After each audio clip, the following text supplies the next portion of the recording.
Баршаңызға сәлем. Қалдарыңыз қалай? Күндеріңізге сәттілік тілеймін. Сіздермен бірге Айсұлу. Бүгін мен отбасыма дәмі түйілетін, қамыры өте жұмсақ және тез дайындалатын сосиски тесте дайындадым.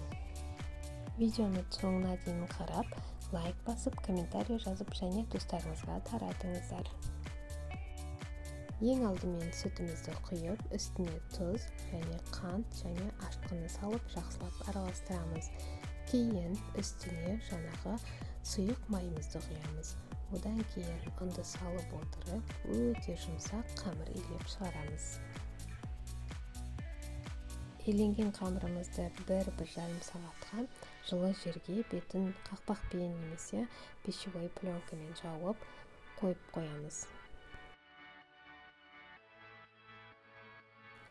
Және шұжықтарымызды тоңазытқыштан алдын ала шығарып, сыртын ашып дайындап қоямыз. Енді қамырды қолымызды майлап отырып, жақсылап оқтаумен жаямыз.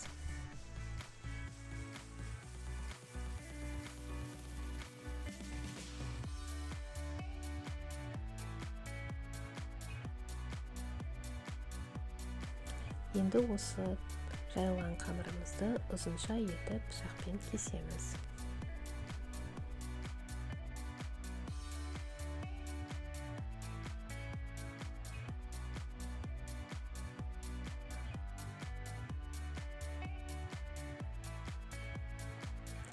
Кейін осы қамырды шұжықтарымызды бір-бірден алып, шұжықтардың сыртын жақсылап видеодағыдай орап шығамыз.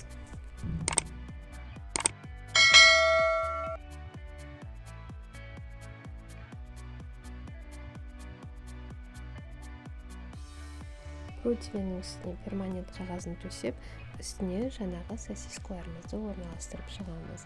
Кейін үстіне жұмыртқаның сарысын араластырып жағамыз. Жұмыртқаны біздің жаңағы сосискаларымыз қып-қызыл болып, сырты жылтырап шығу үшін жағамыз. Жарты сағатта 180 градуста пісіріп алған менің сосискаларым осындай жұп-жұмсақ дәмді болып шықты.